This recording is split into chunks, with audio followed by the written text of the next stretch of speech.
And good morning, good day, good evening, everybody who's listening and who tuned in for another episode of the Flare Factor. And today we have Elena from Rubic with us. Hi, welcome. Hello. Nice to see you. Nice to meet you. Good evening to morning, wherever you're from. Good evening, morning to everyone listening to us. All right, so we will go into an in-depth discussion soon about Rubic. And before that, I just want to tell everybody that no buy-in staking fee, like the no buy-in fee is currently active. So it means that you can stake without paying the buying fee. This is open until the 13th. So that's 2 days from now. 1200 UTC. So if you plan to stake liquid stake with Scepter, I'm not allowed to give you advice, but it will save you 4.4% if you do it now. Okay, so getting back to what we're talking about today, Rubic, tell us, what is it and where can we find it? All of that stuff. Rubic can be found on Web3. Just type rubic.exchange and you're there. It's very simple. All right, and what is Rubic? What can you tell us about it and what makes it unique? Yeah, sure. Rubic is the best rate finder. We are an aggregator of other aggregators of 360 DEXs and bridges and almost 100 different chains, including Flare. And like what makes Rubic so special that in addition to everything else, we also aggregate intents, which is a big thing right now, which also helps us to provide the best rates. And we are very fascinating new networks. Some of them we even add on the testnet stage, like we recently did with Monad, with Bera before mainnet. And this allows us to enter the ecosystem at the very early stage and be visible to the projects. Another thing which Rubic does, that we have tools for all other dApps to go cross-chain across these 100 networks with the help of our SDK and API. All right. And how long have you been on Flare? Because you've been here already for a while, right? I think we've been there for about 4 months or so. Okay. So sorry for inviting you so late to the party. Should probably have had you on the show already 4 months ago in that case. How have the people on Flare been able to find Rubic, and how has yours been? So far, we don't have lots of swaps, but we've integrated quite a lot of providers. For cross-chain, we have Stargate, and for some swaps, we have Change Now and Simple Swap. And for DEXs, we have OpenOcean, BlazeSwap, Analysis, and SparDex. So quite a lot of providers. And if you go to app.rubic exchange for on-chain swaps, you will have really lots of options. For cross-chain, for the same token, will be mainly Stargate. For different tokens, if it's some popular tokens, you will have Change Now and Simple Swap. But we are, together with Flare Network, we are looking into expanding any-to-any multi-hop swaps with the help of some other providers which we're researching right now. Okay. So does that mean that I can swap ETH on Ethereum or on Base or whatever, and then get Flare on Flare? This swap is possible through Change Now, not through Stargate, because they're not supporting our different tokens. So it works right now for a limited amount of pairs, like for Flare token, for stables. But for example, for Flare, you wouldn't be able to do that until you integrate the multi-hop provider. Yeah, but I guess you can just wrap it once you have Flare, so that Yeah, this is also possible. is not the worst. Or of course you can just stake it with Scepter, same thing. All right, so but that makes entry quite a lot easier, of course, if people don't have to first buy Flare on a central exchange, but they might have some tokens somewhere else, and they could swap that straight to Flare. Oh yeah, absolutely. And I hope this year we will have a gasless fees when all of that is gonna happen behind the scenes, because like the big thing, it was last year, even the year before last, and I think this year it's gonna appear almost on all the dexes, at least which are constantly working on their UX UI, that you just need any token and the gas would be swapped automatically behind the scenes. So you wouldn't need to worry about buying Flare tokens. It would happen for you in the background. Yeah. But it's not yet live in Rubic, but it's planned for this year. Yeah, you said something about multi-hub or hop swapping. And my pure guess when I hear that is that if I can't swap things directly from one to another, it will just choose some other tokens in between. Is that correct? Not exactly. Actually, multi-hop swap, there are so many ways people try to. Let me give you an example. So, this is exactly the example you've mentioned: Ethereum on Ethereum to Flare on Flare. This will be any to any or multi-hop swap. Okay. But some people use different terminology. So. Okay. All right. So what you've mentioned, if there is no root, actually Rubic does have this functionality. If we don't have this root available, the app would tell you, I don't know, swap Ethereum to USDT, and then as a next step, you would probably be able to do your next swap. So we do have these hints which help the user to go through the difficulties of Web3 and DeFi. All right. Yeah. I mean, it can be quite a daunting experience, of course, to enter a new network and figure out how to get there. Exactly. And maybe I should expand a little bit like what it means best rate finder. This is very simple. Instead of comparing different bridges, dexes, like I've mentioned that I think we have about four different dexes on Flare. Instead of going to each of them and comparing rates, they can come to Rubic and see it all in one place. For cross-chain, there are not that many options right now. It's mainly for the same token, it's Stargate, and for a very limited amount of tokens, it's Change Now and SimpleSwap. So for some pairs, 3 providers would be available, for some just one. And people don't have to think about, and basically this is everything which is available on Flare for swapping, because we've committed to aggregated everything, all the bridges and all the dexes which will be appearing on Flare. So people would just save time not roaming around Web3 and comparing rates. Yeah, or finding some bridge that actually doesn't exist, but takes your money somewhere else. So, all right. So there's the Rubic app, I guess, that people can use. You said you have SDKs and such, so it's integrated into various other apps. Is that correct? Yeah, both SDK and API. For example, Best Wallet, Whole Station Wallet on some dexes, or we have Portal X DEX on Pulse Chain.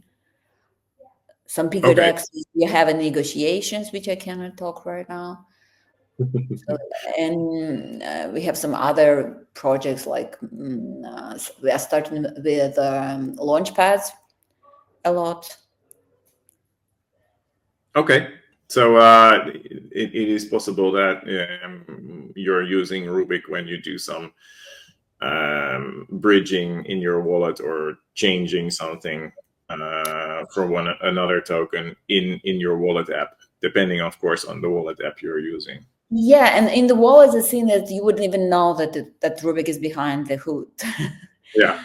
You just swap the you just click the swap button or a bridge button, and that would happen, but it's not visible.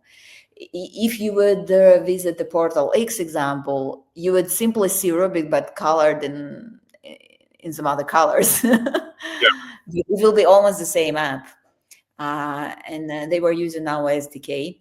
So it's possible to use API in your own UX UI or SDK in your own UX UI, or you can just take our UX UI if you don't want to spend time on creating that.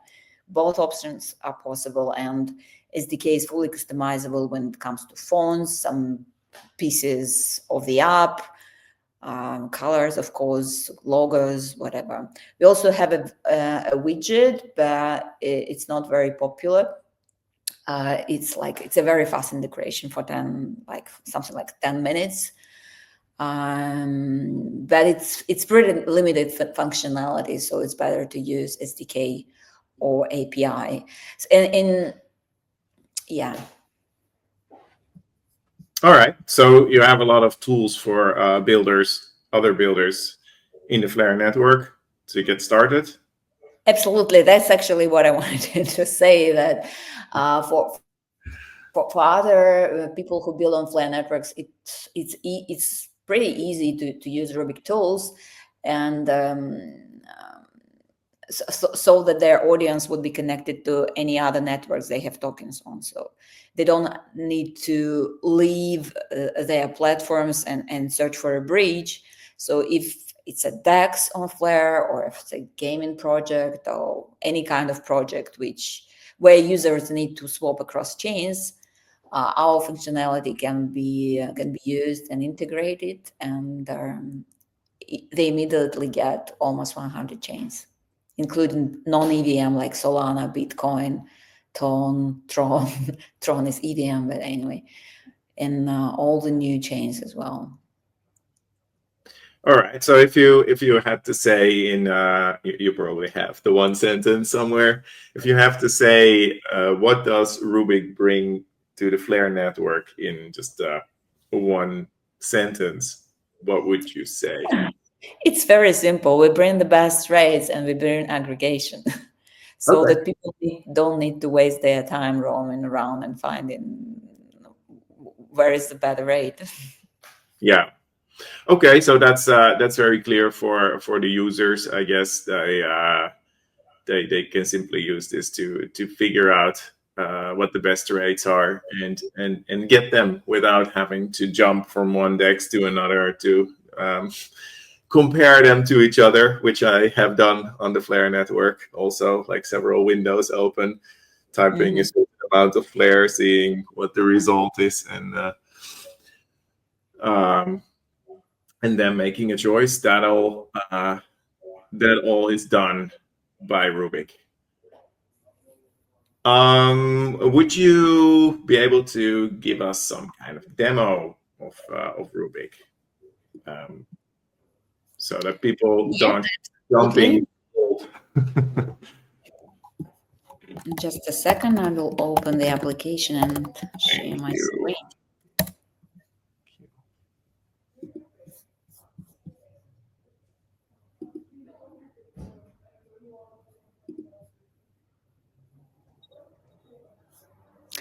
It's already shared. I see something. Yes. Oh yeah, somehow it's an old window. Okay, so here you see an example of an on-chain swap of USDT and Flare into Flare, and here we have 1, 2, 3, 4, 5 different options.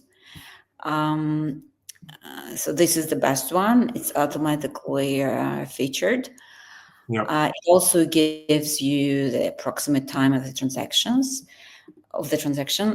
If we would change it for a cross-chain swap, for example, USDT into Flare, I think we need to make it a bit bigger. Or not USDT, maybe Ethereum. We would have a change now and simple swap. Or if it's, let's say, USDT on both, then Stargate would appear. Yeah. So it depends on the exact pair. We have lots of providers for on-chain swaps, but for cross-chain, as you see, there are currently just 3, and the pairs are limited at the moment. But if more bridges would support Flare, then they would appear on Rubic as well. I see. All right. I can probably also show our website for other devs. Yeah, please. Tools Rubic Exchange. It's one toolkit to make your product cross-chain. And there are different examples for token owners, for GameFi, for DEXs, for wallets here on this button. APIs, SDK, you can click it all and understand what it's all about and what it gives. Or you can just jump into the docs if you're a dev and you're more comfortable with words rather than graphics. Yeah. Okay. So this is very helpful for the builders on Flare, which we of course hopefully have a lot. And one of the main things that has come up in recent months is how important it is for people to be easily able to reach the Flare network from outside the Flare network. And you are definitely providing one of those key services there. Oh, yeah, I believe so.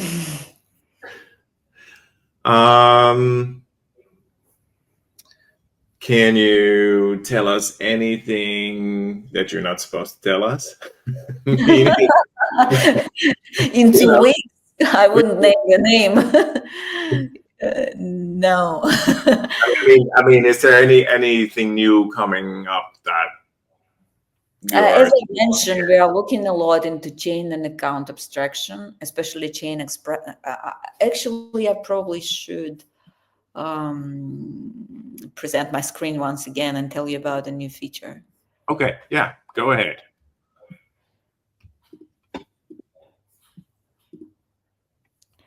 So one of the new features is which is connected with chain abstraction. Is called all chains. Right now, my wallet is not connected, but if I would connect my wallet, then it would show, first of all, the tokens I have on any network. It would show me Ethereum on Ethereum, my Bitcoin, Solana, whatever I have.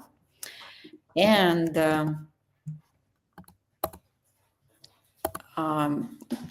Trump, yeah, why not?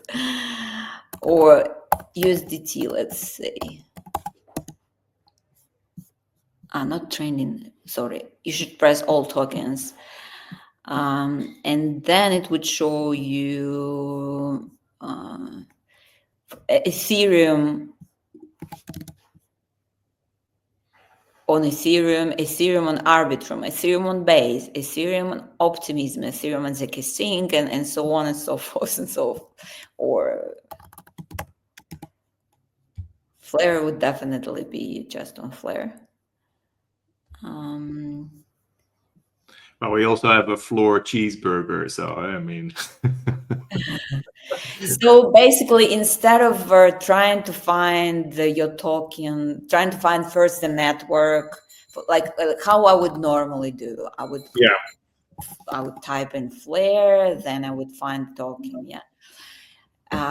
This feature allows me to just type Flare, and I'm already here. You see, but it's not about the speed. It's mainly or I don't know, if a newbie has come and he wants to buy a Trump token, they would type in and they would get it here, all in all kinds on my Various body. options. Yes. uh, in Uh, addition to that, so I believe that this is quite an important feature for the mass adoption.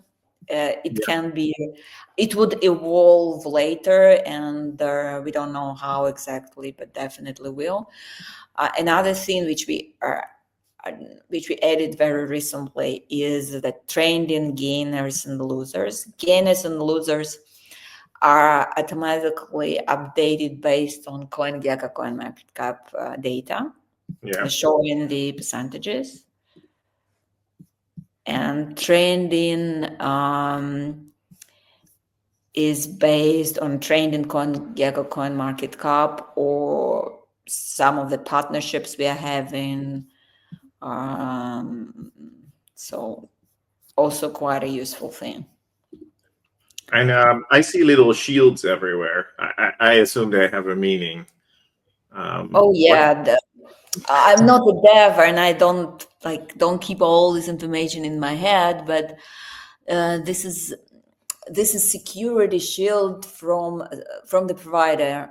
Uh, I forgot the name. I'm sorry. um, and we get this information through API. Mm-hmm. So if there is an exclamation mark, you just need to read more information. A shield like this, it means you're absolutely safe. So it's for users' security and convenience. Okay, so this green shield, would it show up if someone puts somewhere a fake token and it appears here for whatever reason? It might appear like this with an exclamation mark or just without any shield. Okay, all It right. looks. So, but definitely worth reading about. Oh yeah. uh, if you start using something, or if you want to make a trade, because that could really help you not fall into the trap. Because one of the sneaky ways that nowadays scammers try to get you is to dump some tokens into your wallet, and once you interact with them, your wallet is emptied. So it would be really useful to know which ones you could at least trust. I see these Ethereum there and USDT even have a little star in the shield. Yeah. So the safest tokens have a star, and Rubik is always cubic. We have a cube. All right. You're just different. All right. Okay. Is there any other part of the UI that could be really useful to people who start using Well, it? I don't know how useful that will be for lay users, but out of curiosity, if someone would like to work with testnets which are coming, we have them here on the Yeah. testnet page. So we used to have Blast in the past when they were in the testnets, like Tyco, Scroll, Berachain, Unichain, Sonium as well. Right now it's Monad. Okay. When we have even this, we only did it for them Yeah. because All right. Let me ask you something that I'm going to be asked anyway. So is Songbird in here? yeah, it was just for Monad because we were brave. Please do something creative for Monad, which you never done Oh before, yeah. which would attract people's All right. attention. And we thought, like, wow, why not use some meme sounds? Yeah. Um. So I'm gonna ask again. Is Songbird in here?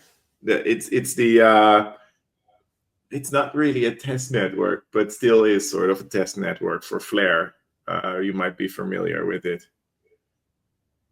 Mm, it's not here, nope. It's not here, so there. Yeah, we only have this limited amount of test networks which we Yeah, integrate.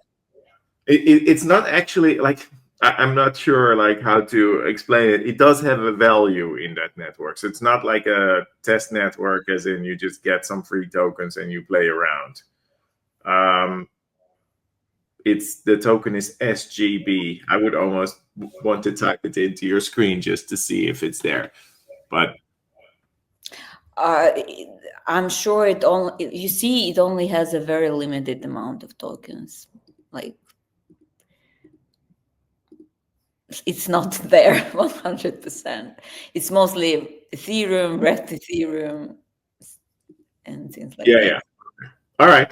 I just had to ask because I always get the reason why asked why something is not on Songbird. So I just felt the need to get ahead of the curve here and ask about that. So um, of course that might still appear at some point. Let's see. I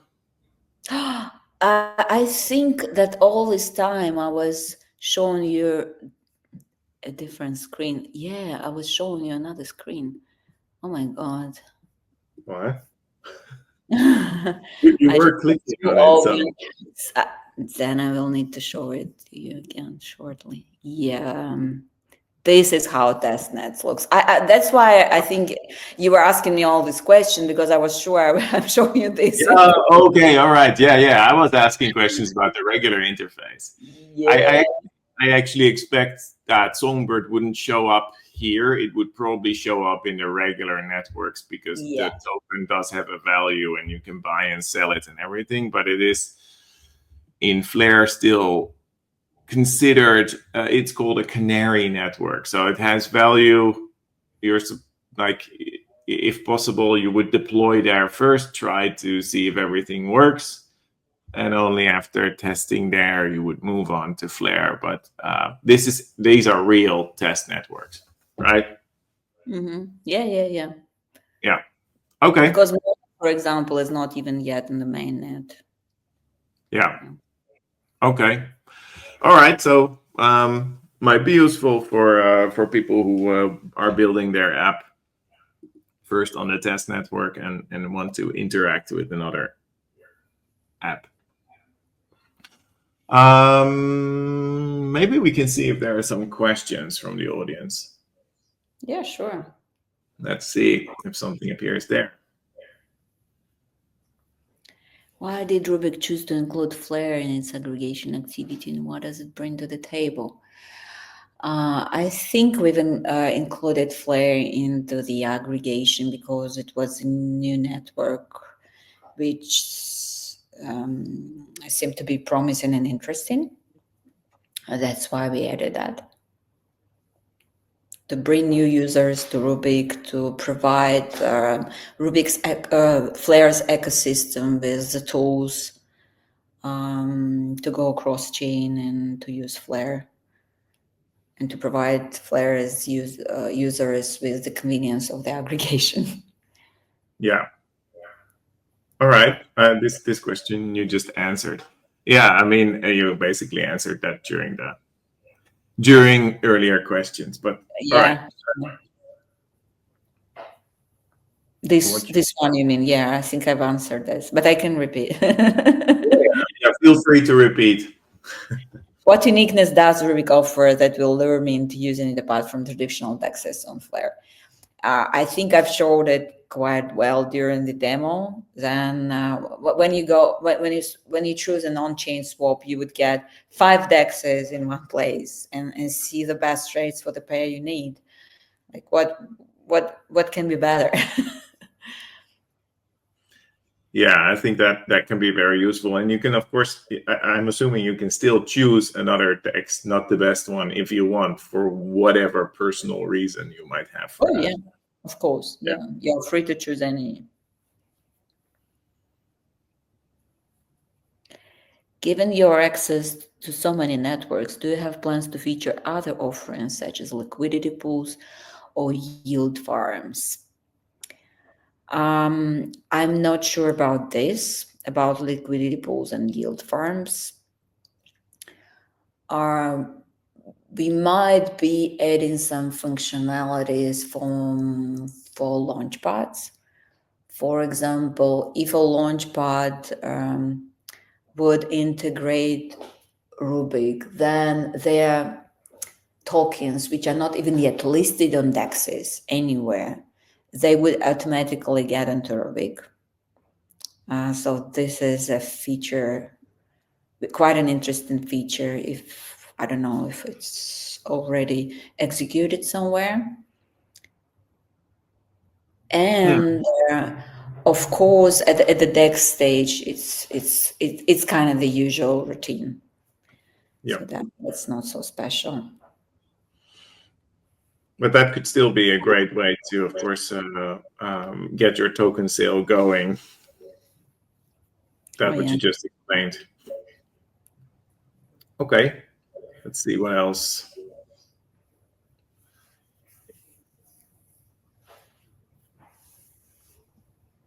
Usually when there are no more questions, I get the "that's all, folks" text, but maybe he's typing them. Oh, okay, not that many questions today. That is not completely unusual. Do you have some thing that you would like to exit with, like something that you think people should be doing, checking out? I think that overall this year is gonna be very, very interesting because the market is changing dramatically. I think there is a huge trend for aggregation in general. There are more and more super apps appearing. It's like, the early stage of capitalism. There are lots of different companies trying to invent something. And then the next stage would be consolidation. And I think that we are entering the stage of consolidation in crypto overall. And I've already mentioned chain abstraction and account abstraction. I don't know, maybe I should explain what that is. Maybe some of the audience is not aware. So account abstraction is that, for example, if you are not a user of MetaMask or any EVM or non-EVM wallet, and you don't know what that is, and if you don't even want to know, that you can log into a dApp, not yet to any dApp, but to a number of dApps or wallets already, just with your email or mobile number, which is not very Web3, but for mass adoption, it's a very good option. Yeah. So this is what account abstraction means. And as for chain abstraction, for the new users, which are going to come to crypto with mass adoption, I don't know, maybe with digital currencies, which some countries are launching. I know that Russia and China are very fast to launch their digital currencies, for example. For them, understanding where they have USDT on Binance or USDT on Arbitrum can be tiresome and complex. And so the feature which I've shown about all chains is just the first step. And I think that overall UX across DeFi would start to change, because what we have right now is basically our own world, which is very clear and convenient only for the people who've been there for a while. But if you come from the outside, it's a nightmare. Gasless transactions also fall into this. Of course, the development of AI, and that overall, instead of all these dApps and website, we will have our own agent, which will just say that I want to swap this into that using the best trace. and the dApps would just need to connect to the AI agent through APIs. I think this future is not something like we're going to have it in 10 years. I think we're going to have it much faster, maybe even next year, next 2 years, maybe even at the end of this year. Of course, the adoption of this thing would take a while, but because the technology already exists, but it just needs to be the AI agents needs to be trained, so on and so forth. So it's a very, very interesting year where we have lots of new things coming in terms of UX, UI, and overall consolidation and market development. So it's very interesting where we will be in December 2025. And what I've also noticed that this year flies with such a huge speed. It's always been fast in Web3, but now it feels like a skyrocket. Yeah, the months are definitely passing by faster than you can Yeah, than so you blink your eyes almost. So yeah, so I believe it's going to be an amazing year, and I wish everyone to achieve their goals and objectives, to all the dApps, and I wish the users to find the dApps of their hearts, which they love and believe, and which would fulfill whatever they need to do with ease and streamline all the processes for them. well, thank you for your heartfelt wishes, and I also wish definitely for simplification, so we can bring in all those people who are currently scared off by all the different terms and central exchanges, decentralized exchanges, networks, wallets, you name it, and give them access to what we are all enjoying as DeFi. Thank you for coming and showing us Rubic. I think after this, a lot of people will be interested in trying it out who haven't tried it out. I can't imagine why you wouldn't want to be able to do these things cross-chain. For us, for the show, we'll be back probably in 2 weeks as usual. And I want to thank everybody for watching. And yes, see you next time, and have a great time. See you. Thank you for inviting. Cheers. Cheers. Bye-bye.